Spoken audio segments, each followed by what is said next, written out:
அஸ்ஸலாமு அலைக்கும் வரஹ்மத்துல்லாஹி தஆலா வபரகாத்துஹு. அஊது பில்லாஹி மினஷ் ஷைத்தானிர் ரஜீம். பிஸ்மில்லாஹிர் ரஹ்மானிர் ரஹீம். 5 நிமிட மதரசா குர்ஆன் ஹதீஸின் ஒளியில். அஊது பில்லாஹி மினஷ் ஷைத்தானிர் ரஜீம். பிஸ்மில்லாஹிர் ரஹ்மானிர் ரஹீம். 5 நிமிட மதரசா குர்ஆன் ஹதீஸின் ஒளியில். 1வது தலைப்பு இஸ்லாமிய வரலாறு. மஸ்ஜிதுன் நபவியை நிர்மாணித்தல். ஹிஜ்ரத்துக்கு பிறகு அண்ணல் நபி ஸல்லல்லாஹு அலைஹி வஸல்லம் அவர்கள் முதன்மையாக ஒரு பள்ளிவாசல் நிர்மாணித்தார்கள். இந்த பள்ளிவாசல் இன்று வரை மஸ்ஜித் நபவி என்ற பெயரால் விளங்குகிறது. நபி அவர்களின் ஒட்டகம் எந்த இடத்தில் நின்றதோ அந்த இடம் பனு நஜ்ஜார் வம்சத்தின் 2 அனாதை சிறுவர்களுக்கு உரியது. இதை அன்னலார் கிரயத்திற்கு வாங்கி அதே இடத்தில் பள்ளிவாசல் நிர்மாணித்தார்கள். இதன் கட்டுமான பணியில் அன்னலார் தாமும் கலந்து கொண்டு பெரும் பெரும் கற்களை சுமர்ந்தார்கள். மேலும் பணியின் போது உற்சாகம் பொங்க இக்கவிதையும் பாடினார்கள். அல்லாஹும்ம இன்னல் அஜ்ருல் ஆஹிரத்தி ஃபர்ஹமில் அன்சார வல் முஹாஜிரத்த. யா அல்லாஹ், அசல் கூலி மறுமையின் கூலியாகும். இறைவா, அன்சாரிகளுக்கும் முஹாஜிர்களுக்கும் அருள் பாலிப்பாயாக. இந்த பள்ளிவாசல் இஸ்லாத்தின் எளிமைக்கு ஒரு எடுத்துக்காட்டாகும். இது 3 வாசல்கள் அமைக்கப்பட்டன. வாசலின் இருபக்கம் வாசற்கால் கற்களாலும் சுவர்கள் பச்சை செங்கற்கள் மற்றும் காரையாலும் கட்டப்பட்டன. பேரித்த மரங்கள் தூணாகவும் அதன் ஓலைகள் மேற்கூரையாகவும் ஆக்கப்பட்டன. கிப்லா திசையின் சுவரிலிருந்து எதிர் திசை சுவர் வரை 100 முழம் நீளம் இருந்தது. இந்த பள்ளிவாசல் தொழுகைக்காக மட்டுமன்று, மாறாக இஸ்லாமிய போதனை கூடமாகவும் அறப்பணி மற்றும் உலகின் எல்லா பிரச்சனைகளுக்கும் தீர்வு காணும் தலைமை பீடமாகவும் திகழ்ந்தது. அப்பள்ளிவாசலின் இமாமாக நபிகள் நாயகம் ஸல்லல்லாஹு அலைஹி வஸல்லம் அவர்களும் அங்கே தொழுது வந்த தியாக செம்மல்களாகிய சஹாபாக்களும் திகழ்ந்தார்கள். 2வது தலைப்பு அல்லாஹ்வின் ஆற்றல். ஜம்ஜம் தண்ணீர். புனித மக்காவில் பைத்துல்லாவுக்கு அருகில் பல்லாயிரம் ஆண்டுகளாக ஜம்ஜம் நீர் உற்று இருக்கிறது. இதில் கோடான கோடி மாந்தர் நீர் அருந்துகிறார். நாம் வாழும் இக்காலத்தில் சுமார் 30 லட்சம் முஸ்லிம்கள் ஆண்டுதோறும் ஹஜ்ஜுக்கு செல்கின்றார்கள். ஒவ்வொரு நபரும் ஜம்ஜம் நீரை பருகுகின்றனர். வீடு திரும்பும்போது தம்மால் இயன்றவரை அதிகமாகவே கொண்டு செல்கின்றனர். அரபு நாட்டின் பல்வேறு பகுதிகளுக்கு விநியோகம் செய்யப்படுகிறது. அது மட்டுமின்றி ஆண்டு முழுவதும் உம்ரா செய்பவர்களின் கூட்டமும் அலைமோதுகிறது. இவ்வளவு பயன்பாட்டிற்கு பிறகும் இந்த தண்ணீர் இதுவரை குறையவில்லை. இது அல்லாஹ்வின் மாபெரும் வல்லமையாகும். 3வது தலைப்பு ஒரு ஃபர்லை பற்றி. விளைச்சலில் ஜகாத். மழைநீர், ஊற்று நீர், ஆற்று பாசனம் ஆகியவற்றால் விளைந்த மகசூலில் 10ல் 1 ஜகாத் கொடுப்பது ஃபர்லாகும்.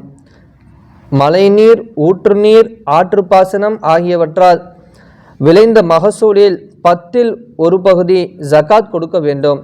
கிணற்று நீரை, அதாவது ஏற்றம், பம்பு செட்டு முதலியவற்றால் இறைத்து விளைவித்த மகசூலில் 20ல் 1 பங்கு ஜகாத் கொடுப்பது ஃபர்லாகும். 20ல் 1 பங்கு ஜகாத் கொடுப்பது ஃபர்லாகும் என நபி ஸல்லல்லாஹு அலைஹி வஸல்லம் அவர்கள் கூறினார்கள். இந்த சட்டங்களை விவசாயிகள் தெரிஞ்சு வச்சுருக்கணும். இதே உங்களுக்கு இதை சொல்லணும். நம்ம இப்போ தண்ணீருடைய 2 பிரிவாக பிரித்து நம்ம சொல்லணும்.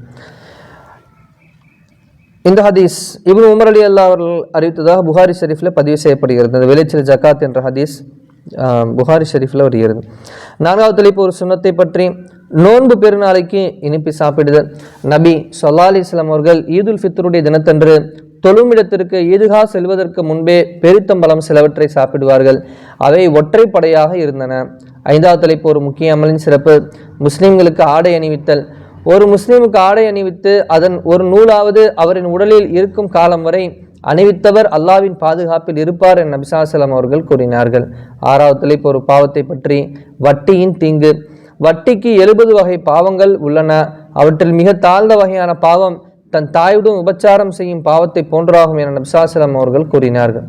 7வது தலைப்பு உலகத்தை பற்றி. மறுமைக்கு முன்னால் உலகம். மறுமைக்கு முன்னால் உலகத்தின் மதிப்பு என்னவென்றால், கடலில் ஒரு விரலை நுழைத்து பிறகு வெளியில் எடுத்து பார்த்தால் அந்த விரலில் எவ்வளவு தண்ணீர் விஞ்சுமோ அதுதான் உலகம் என நபி ஸல்லல்லாஹு அலைஹி வஸல்லம் அவர்கள் கூறினார்கள். 8வது தலைப்பு மறுமையை பற்றி. சொர்க்கவாசிகளுக்காக கூறுங்கள். குர்ஆனில் அல்லாஹ் தஆலா கூறுகிறான், இன்னும் அவர்களிடத்தில் அடக்கமான கண்ணலைகளும் இருப்பார்கள். தூய்மையில் அவர்கள் சிப்பிகள் மறைக்கப்பட்ட முத்துக்களை போல் இருப்பார்கள். 9வது தலைப்பு நபி வழி மருத்துவம். சாப்பிட்ட பின் விரல்களை சூப்புதல். முகமது நபி ஸல்லல்லாஹு அலைஹி வஸல்லம் அவர்கள் உணவு சாப்பிட்ட பின் தமது 3 விரல்களை சூப்புவார்கள். விளக்கம்: உணவு உண்ட பின் விரல்களை சூப்புவதால் உணவு எளிதாக ஜீரணிக்கும் என்பதாக அல்லாமா இப்னு கையும் ரஹ்மத்துல்லாஹி அவர்கள் குறிப்பிட்டுள்ளார்கள். அல்லாமா இப்னு கையும் ரஹ்மத்துல்லாஹி அவர்கள் அந்த காலத்தில் மிகப்பெரிய ஒரு மருத்துவத்துறையை சார்ந்த பெரிய ஒரு இதில் ஒரு ஞானி என்று கூறலாம். 10வது தலைப்பு குர்ஆனின் அறிவுரை. அல்லாஹ் கூறுகிறான், நிச்சயமாக நபியின் மீது அல்லாஹ் அருள் புரிகின்றான், வானவர்களும் அவருக்காக அருளை தருகின்றனர். இறை விசுவாசிகளே, நீங்களும் அவர்களின் மீது ஸலவாத்தும் சலாமும் சொல்லுங்கள் என சூரா அஹ்ஸாபிலே அல்லாஹ் கூறுகிறான். அல்லாஹும்ம ஸல்லி அலா சய்யிதினா முஹம்மதின் வ அலா ஆலி சய்யிதினா முஹம்மதின் வ பாரிக் வ ஸல்லிம் அலைஹி. சுப்ஹானல்லாஹி பிஹம்திஹி சுப்ஹானக்கல்லாஹும்ம பிஹம்திக அஷ்ஹது அன் லா இலாஹ இல்லா அன்த அஸ்தக்ஃபிருக வ அத்தூபு இலைக். சுப்ஹான ரப்பிக ரப்பில் இஸ்ஸத்தி அம்மா யசிஃபூன் வ ஸலாமுன் அலல் முர்ஸலீன் வல்ஹம்துலில்லாஹி ரப்பில் ஆலமீன். ஸல்லல்லாஹு அலா முஹம்மது ஸல்லல்லாஹு அலைஹி வஸல்லம். ஸல்லல்லாஹு அலா முஹம்மது ஸல்லல்லாஹு அலைஹி வஸல்லம். ஸல்லல்லாஹு அலா முஹம்மது யா ரப்பி ஸல்லி அலைஹி வஸல்லம். அஸ்ஸலாமு அலைக்கும் வரஹ்மத்துல்லாஹி தஆலா வ பரகாத்துஹு. இன்ஷாஅல்லாஹ் நாளைக்கு பத்ருடைய போர் சம்பவங்களை இன்ஷாஅல்லாஹ் பார்க்கலாம். இந்த விசாசமுடைய வரலாற்று தொடரை பார்த்துட்ருக்கோம். அதில் பத்ருடைய போர் சம்பவம் பார்க்கலாம் இன்ஷாஅல்லாஹ்.